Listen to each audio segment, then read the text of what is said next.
तेरा कलाम रहेगा कायम पहाड़ जब न रहे खुदाया, तेरे मुंह की एक बात भी टलेगी ना चाहे कुछ भी हो। तेरी मान दिए है जिंदा सोने से भी कीमती, मेरा दिल ये दे गवाही है ये किताब अजीम। नाज़िल करे अपना कलाम शिकस्ता दिलों को सुकून मिले, तारीखी दूर हो मेरी राहें रोशन कर। दिल अपना कलाम कसरत से ए खुदा बदल दे, रिहाई दे कसरत से फल में नाम। कलाम रहेगा कायम पहाड़ जब न रहे खुदाया, तेरे मुंह की एक बात भी टलेगी ना चाहे कुछ भी हो। अजीज नाजरीन, मैं अयाद ज़रीफ आप तमाम देखने वालों को हमारे रोज के बाइबली मुतालिया प्रोग्राम की नई किस्त में खुशामदीद कहता हूँ। आपके साथ ये वक्त मेरे लिए पुरमुसरत है। हम अमाल की किताब के 16वें बाब पर पहुंच चुके हैं और आज हम देखेंगे कि इंजील किस तरह से तमाम यूरोप में फिलिप्पी शहर के जरिए फैली। लेकिन प्रोग्राम के बाकायदा आगाज से पहले मैं खुदा के खादिम भाई यूसुफ को खुशामदीद कहूंगा। शुक्रिया भाई। आप कैसे हैं? मैं ठीक हूँ। साथ ही हमारे दीगर मेहमानों को भी खुशामदीद। भाई यूसुफ, मैं चाहूंगा कि आप सबसे पहले 16वें बाब के मुतालिक हमें कुछ बताइए। भाई बाब 16 दूसरे बशारती सफर के बारे में बात करता है, जब पालूस और सिलास चले और फिर बादजा तमोतियस भी उनके साथ शामिल हो गया और फिर लूका भी उनमें शामिल हुआ। और हम देखेंगे कि 10वीं आयत के शुरू होते ही इसमें ज़मीर बदल जाता है और ज़मीरुल जमा से बदल कर ज़मीर मुतकल्लम हो जाता है। हम तरवाज से जहाज पर रवाना हुए। उसने खुद को शामिल किया। उसने खुद को फहरिस्त में शामिल किया और लूका ने अपने बशारती सफर का आगाज किया और पालूस, सिलास और तिमोथियस ने भी। और फिर हम देखते हैं कि फिलिप्पी के शहर में 3 बड़ी फतूहात वाक़ई हुई। लदैया की औरत से आगाज करते हुए जो अमीर थी और वो मसीह पर ईमान ले आई। वो खुदा परस्त यहूदी थी, लेकिन उसने मसीह को अपना खुदावंद और निजात दहिंदा कबूल किया।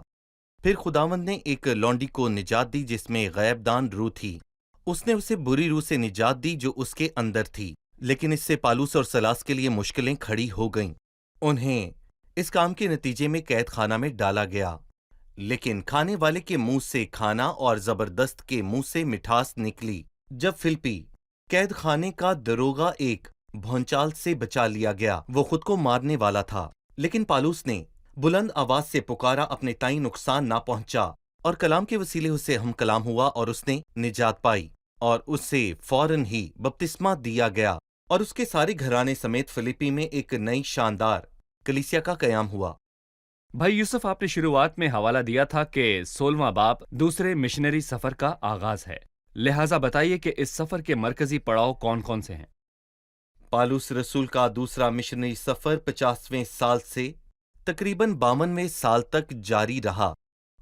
मरकजी पड़ाव की शुरुआत फिलिप्पी से होती है, यानी कि वो शहर जहां वो पहले गया, और फिर एक यूरोपी शहर है, और पूरे यूरोप में जिसने सबसे पहले मसीह को जाना, निजात पाई, वो औरत लिदिया थी। और जब वो फिलिप्पी से निकला, यानी कि 17वें बाब में हम इसके मुतालिक देखेंगे, तो जब वो वहां से निकला तो वो थसलनिकियों गया।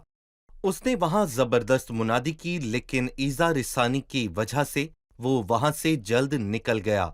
वो थसलनिकियों से निकलकर बेरिया में पहुंचा, और वो बेरिया के लोगों के बारे में कहता है कि ये थसलनिकियों के यहूदियों से नेकज़ात थे, और इसकी वजह ये थी कि उन्होंने कलाम की भूख रखी और उसे कबूल किया और बातों को जाना और परखा और रसूलों की बातों का मुआजना कलाम से किया।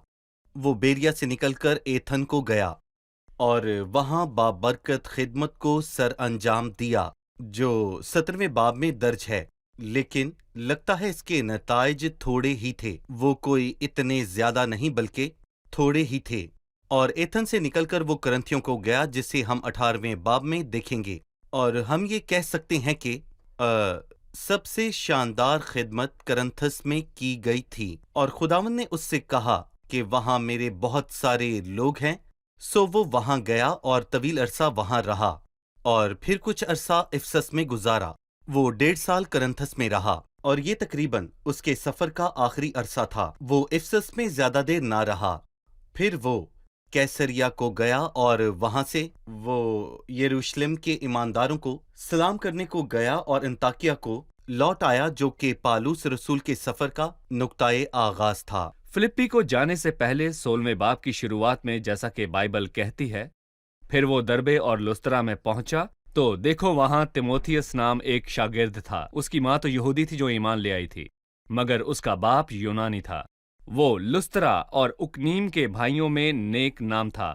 پولس نے چاہا کہ یہ میرے ساتھ چلے، پس اس کو لے کر ان یہودیوں کے سبب سے جو اس کے نواح میں تھے اس کا ختنہ کر دیا، کیونکہ وہ سب جانتے تھے کہ اس کا باپ یونانی ہے۔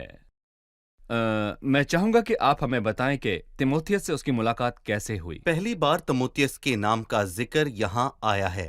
غالباً یہ ان شاگردوں میں سے تھا جو لسترا میں پالوس کے گردا گرد جمع ہوئے جب اسے سنسار کیا گیا۔ یقیناً وہاں کسی کے نام کا تذکرہ نہیں کیا گیا، لیکن دوسرے تیموتھیوس کے 3 باب کی 10ویں آیت کا حوالہ اور دیگر یہ ظاہر کرتے ہیں کہ تیموتھیوس اس کے آئینی شاہد میں سے ایک تھا کہ لسترا میں اسے کس طرح سنسار کیا گیا، اور ایسا لگتا ہے کہ شاید اس نے اسی دور میں مسیح کو جانا، اور جب پالوس یہاں لوٹ کر آیا تو زیادہ وقت نہ گزرا تھا، کیونکہ لسترا کے بھائیوں نے یہ گواہی دی کہ تیموتھیوس ایک محترم شخص تھا، بھلے ہی وہ عمر میں چھوٹا تھا، اور پالوس نے اس میں وہ باتیں پائیں جو اسے پسند تھیں۔ اس میں سنجیدگی اور جذبہ قربانی پایا جاتا تھا، سو اس نے سفر میں اس کا ساتھ دیا، اور میں کہوں گا کہ تقریباً اسی وقت سے تیموتھیوس پالوس سے جدا نہ ہوا، یہاں تک کہ بہت بار پالوس نے اسے ایمان میں اپنا بیٹا کہا۔ جیسے بیٹا باپ کی خدمت کرتا ہے، ویسے ہی اس نے میرے ساتھ خوشخبری پھیلانے کی خدمت کی۔ وہ اس کا قریبی شخص تھا، اور آخری باتیں جو پالوس نے لکھیں وہ پالوس کا تیموتھیوس کے نام دوسرا خط تھا۔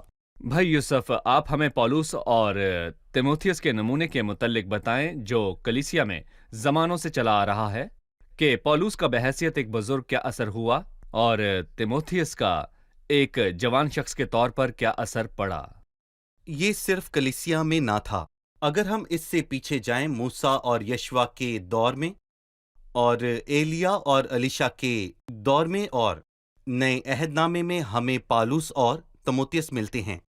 در حقیقت یہ بہت بڑی برکت کے جوان تربیت کی خاطر بوڑھوں سے فیض حاصل کرتے ہیں۔ یقیناً جوانوں کے پاس تجربہ کم ہوتا ہے، لیکن اس کے پاس جوش اور جذبہ تھا، اور میرے خیال میں جیسے خزاں کے گزرنے کے بعد بہار آتی ہے، یہاں بھی کچھ ایسا ہی ہوا، کیونکہ بزرگوں کا تجربہ بہت ہی اچھی چیز ہے، اور جوانوں کا جوش اور جذبہ بڑا ہی شاندار ہے۔ جب وہ ایک ساتھ مل جاتے ہیں تو بہت ہی زبردست ہو جاتا ہے، اور پالوس اور تیموتھیوس اس کا شاندار نمونہ پیش کرتے ہیں، اور ان دونوں کی مثال کو سامنے رکھنا بہت ہی اچھی بات ہے۔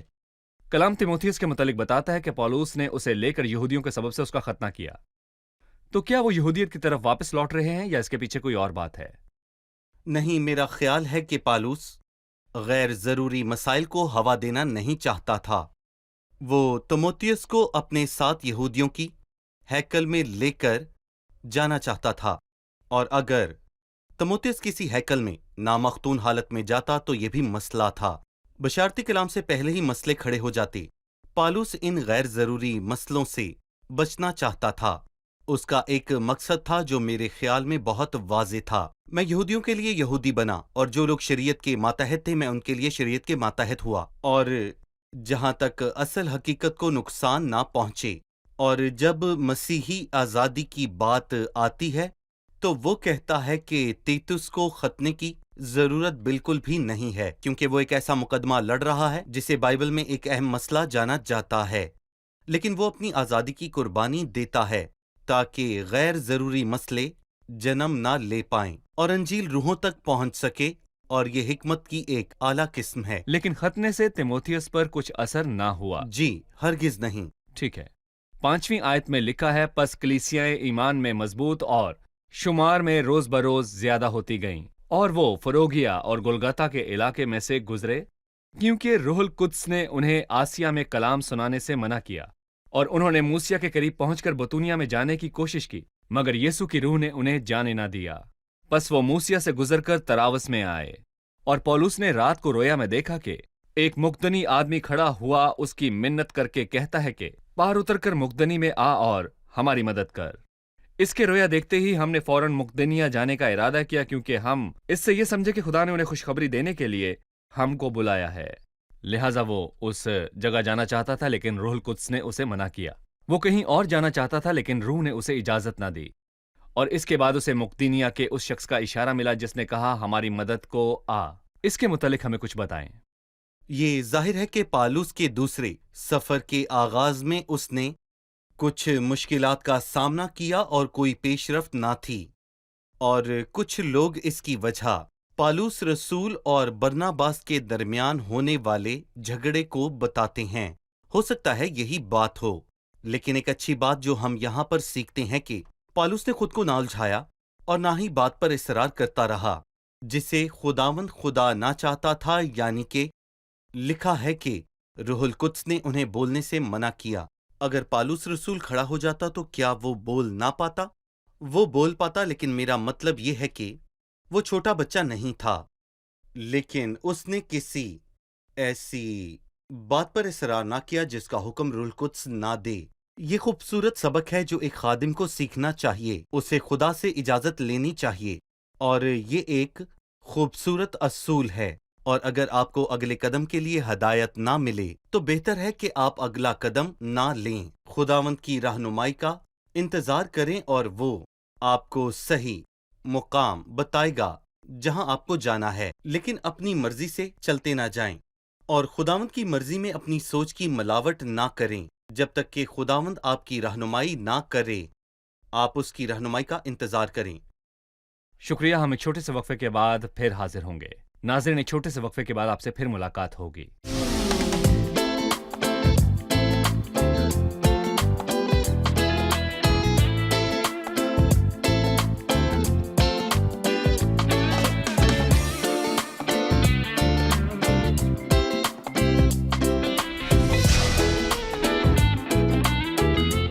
खुशामदीद। आइए चलते हैं मेहमानों की जानिब और जानते हैं उनका सवाल। जी, सवाल कीजिए। मेरा सवाल है, अगर पौलुस रसूल गैर कौमों का एक अजीम रसूल था और अपनी मंजिल से वाकिफ ना था और खुदा की मर्जी को ना जानता था, तो आज के मुश्किल दौर में हम कैसे जाने? पौलुस खुद नहीं जानता था कि दाएं या बाएं कहाँ जाना है, तो हम कैसे जाने? जी भाई यूसुफ। ये अचंभे की बात नहीं। अब्राहम को देखें, गर्चा जानता ना था कि मैं कहाँ जाता हूं तो भी रवाना हो गया, लेकिन खुदावंद ने उसकी रहनुमाई की। और पालूस शुरुआत में ना जानता था, लेकिन उसने एक जबरदस्त काम किया। उसने इंतजार किया जब तक खुदावंद ने अपनी मर्जी जाहिर ना की। या हबकूक की जुबान में कहूं कि मैं अपनी दीदगाह पर खड़ा रहूंगा और बुर्ज पर चढ़कर इंतजार करूंगा कि वो मुझसे क्या कहता है। तब खुदावंद ने मुझे जवाब दिया, और हो सकता है खुदावंद ठहर कर जवाब दे, लेकिन मैं कहूंगा कि वो जवाब जरूर देगा। एक आयत जो मुझे बहुत पसंद है, जो ज़बूर 116 में है, खुदावंद सादा लोगों की हिफाजत करता है, मैं इस पर ईमान रखकर बढ़ता हूँ जब मुझे बिल्कुल भी मालूम नहीं होता कि कहाँ जाना है। लेकिन इस आयत से तसल्ली मिलती है कि खुदा सादा लोगों की हिफाजत करता है जब तक कि मेरी जाती मर्जी नहीं है, और मैं अपनी जाती मर्जी को पूरा करने के लिए जिद नहीं करता। मैं इंतजार करता हूँ और यकीनन खुदावंद मेरी रहनुमाई करता है जब तक मैं खुद से चलकर ऐसी राह इख्तियार नहीं करता जो खुदावंद की मर्जी के खिलाफ है। मैं खुदावंद का इंतजार करता हूँ और खुदावंद जवाब देता है, चाहे थोड़ी देर से ही क्यों ना दे। खुदावंद की मर्जी को मालूम करना मेरे लिए इतनी बड़ी जिम्मेदारी नहीं जितना खुदावंद के लिए उसका मुझ पर इंकशाफ करना है। सही। मैं तुझे तालीम दूंगा और जिस राह पे तुझे चलना होगा तुझे बिल्कुल। बताऊंगा। मुझे बस अपनी मर्जी को छोड़कर इंतजार करना है। वो मेरे पास आएगा और मुझे समझाएगा, चाहे मैं उसकी बात को ना समझूं। सही। 11वीं आयत से लिखा है, बस तरावस से जहाज पर रवाना होकर हम सीधे समत्रा में आए और दूसरे दिन नियापुलिस में आए और वहां से फिलिपी में पहुंचे, जो मकदूनिया का शहर और उस किस्मत का शहर और रूमी की बस्ती है।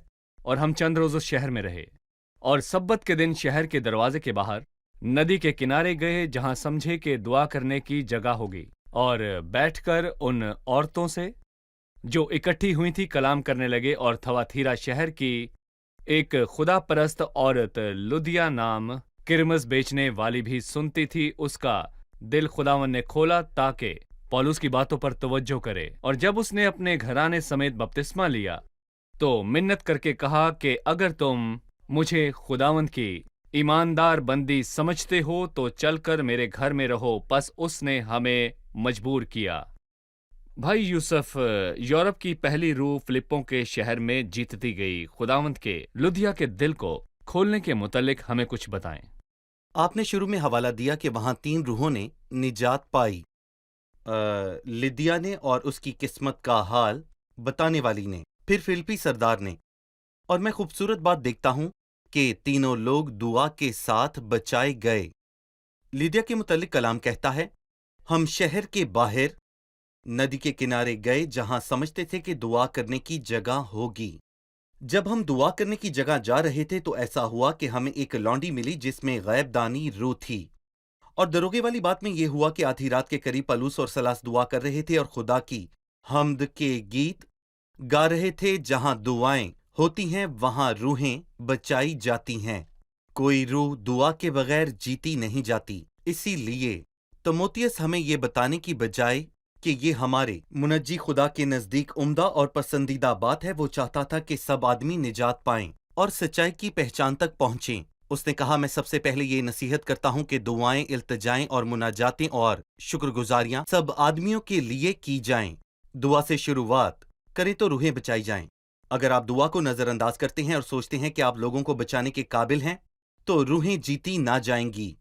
और लिदिया के मामले में दर हकीकत वो एक नेक खातून थी और जो कुछ पालूस कह रहा था उसने सुना। लेकिन कलाम बताता है खुदावन ने लिदिया के दिल को खोला और खुदा ही है जो कलाम का आगाज करता है। खुदावन ने लिदिया के दिल को खोला, इसलिए एक खादम को ये जानना बहुत जरूरी है कि वो खुदावन के बगैर कुछ नहीं कर सकता, जिसके पास ये कुदरत है कि वो दिलों को खोले या ना खोले। खुदावन से दुआ करें कि वो लोगों के दिलों को खोले। खुदावन ने उसके दिल को खोला और उसने अपने घर को खोला। ये बहुत अच्छी बात है।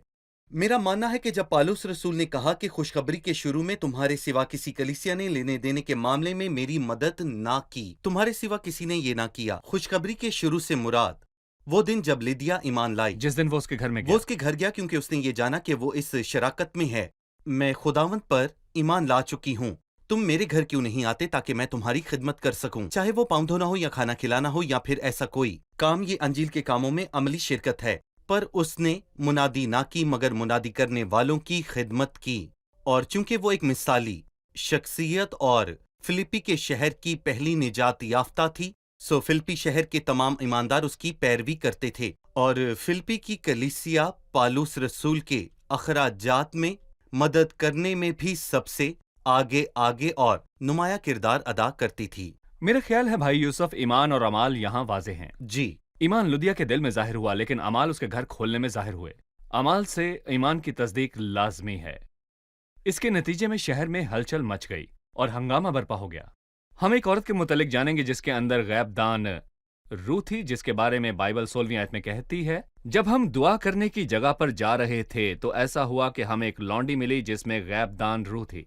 वो गैब गोई से अपने मालकों के लिए बहुत कुछ कमाती थी। वो पौलुस के और हमारे बीच आकर चिल्लाने लगी कि ये आदमी खुदा ताला के बंदे हैं जो तुम्हें निजात की राह बताते हैं। वो बहुत दिनों तक ऐसा ही करती रही। आखिर पौलुस सख्त रंजीदा हुआ और फिर कर उस रूह से कहा, मैं तुझे यीशु मसीह के नाम से हुक्म देता हूं कि इसमें से निकल जा। वो उसी घड़ी निकल गई।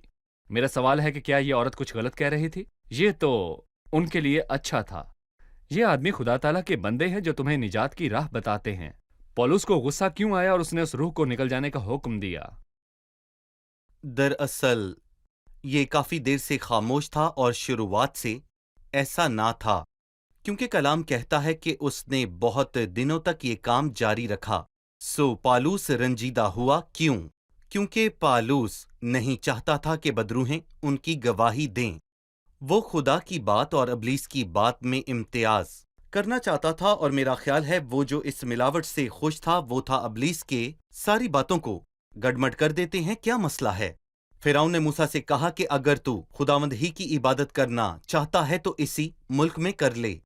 उसने इनकार करके कहा कि हम इस मुल्क में इबादत नहीं कर सकते, हमें 3 दिन की मंजिल तय करके जाना होगा। 3 दिन मौत और कयामत को पेश करते हैं। हमें दुनिया और इब्लीस से कुछ लेना देना नहीं। ये बिल्कुल सही नहीं है कि हम इब्लीस के साथ घुल मिल जाएं और वो हमारी गवाही दे और हम उसकी गवाही दें। नहीं, और किसी किस्म की जाती तंजीम को भी पालूस ने रद्द किया जो खुदा की तरफ से नहीं।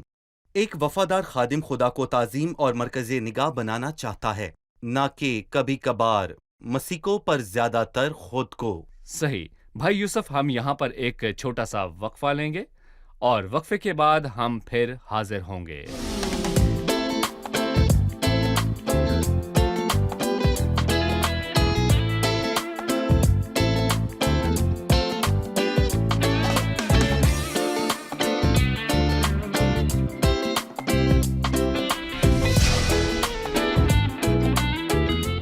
खुशामदीद नाज़रीन, हम वक्फे से वापस आ चुके हैं। आइए 16वें बाब के मुताले की तरफ वापस चलते हैं। भाई यूसुफ, फिर क्या हुआ जब पौलुस रसूल इस औरत से बुरी रूह को निकाल चुका?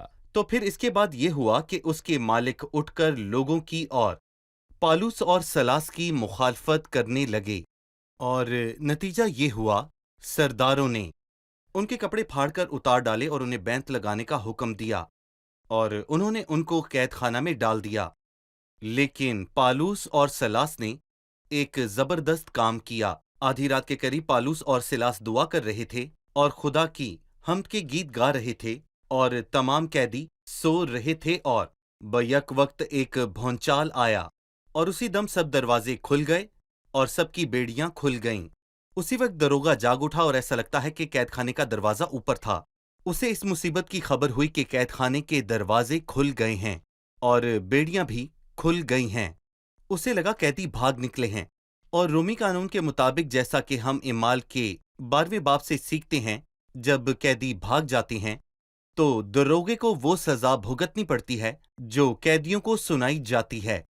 सो जब दरोगे ने देखा कि कैद खाने का दरवाजा खुला है तो उसने सोचा, मरना तो मुझे पड़ेगा, इसकी बजाय कि कल वो मुझे मारे। मैं खुद को मार डालता हूँ और इस दुख से जान छुड़ाता हूँ।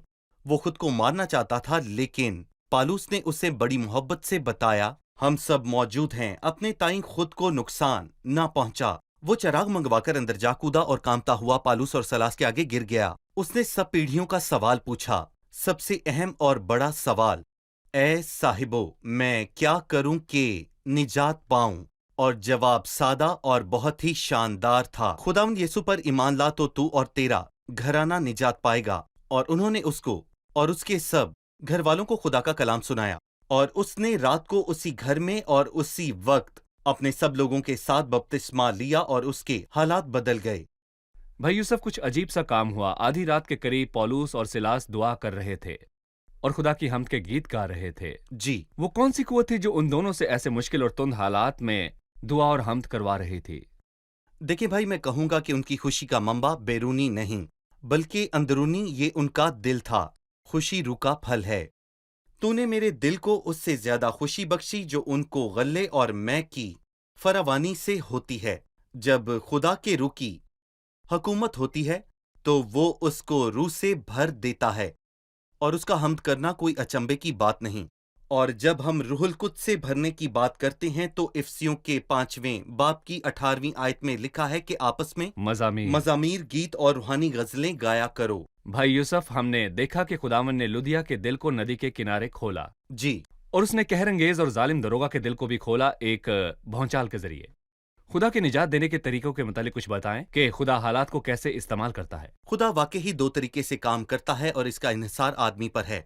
ऐसे लोग हैं जो बिशारती इबादत में आते हैं और कलाम सुनते हैं और निजात पा जाते हैं, और ऐसे लोग भी हैं जो जब तक हादसे का शिकार नहीं होते या मौत को सामने नहीं देखते वो निजात नहीं पाते। मैं कुछ को जानता हूं जो 1971 की जंग में थे। एक बम गिरा और वो मारा जाने को था, और वो उसी खाई में दफन ही हो गया था जिसमें वो था, और उसके साथियों ने उसे मुर्दा मान लिया। और खुदाई करते वक्त वो सच में जिंदगी और मौत के बीच में था जबकि वो मर रहा था। उसने निजात की दरख्वास्त की। ऐसे लोग हैं जिन्हें झंझोड़े जाने की जरूरत है, और ऐसे लोग भी हैं जो आराम से और धीमी आवाज में नदी के किनारे खुदा का कलाम सुनते हैं। खुदा दिलों को खोलता और वो निजात पाते हैं। भाई यूसुफ, अब वक्त है कि हम हाजरीन में से एक सवाल लें। आमीन। 37वीं आयत से एक सवाल है।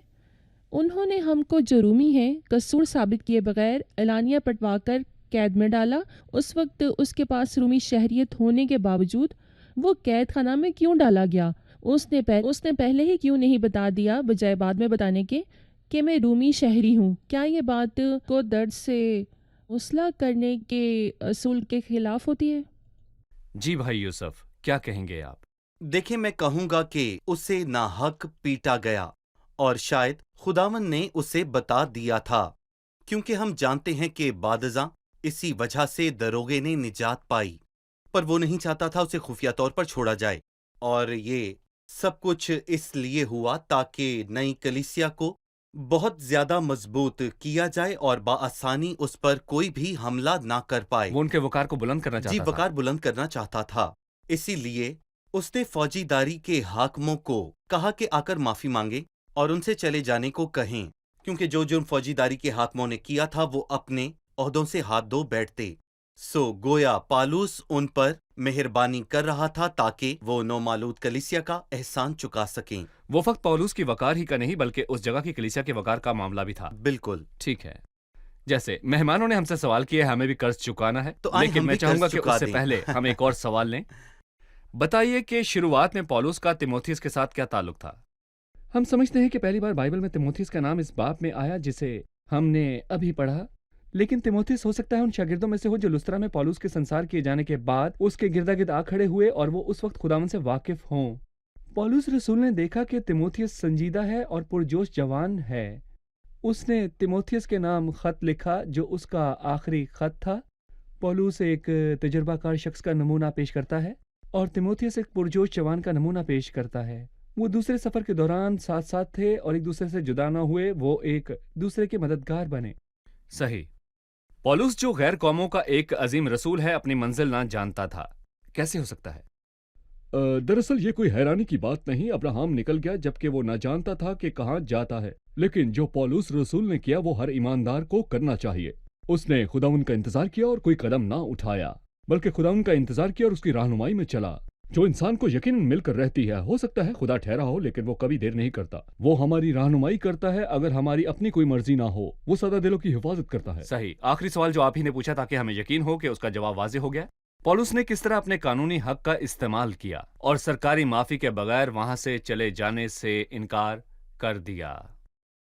پولوس کا مقصد اپنا وقار نہیں بلکہ اس کلیسیا کا وقار تھا جس پر اس نے محنت کی تھی، اور اس لیے وہ خاموشی سے نکل نہ گیا، قصور ثابت کیے بغیر اعلانیہ پٹوایا ہے۔ سو فوج داری کے حاکم مجھ سے معافی مانگے، میں ان کی معافی قبول کر کے ان پر مہربانی کروں گا تاکہ کلیسیا کے پاس ایک مضبوط سہارا ہو شہر کے وسیلہ سے۔ کلیسیا کے وقار کو بلند کرنا چاہتا تھا۔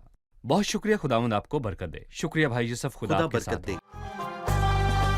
مين يحل الغربة غيرك ويخليها جنة، ياللي معاك النفس بتفرح والقلب بيتهنى. مين مين مين مين مين مين مين مين مين يحل الغربة غيرك.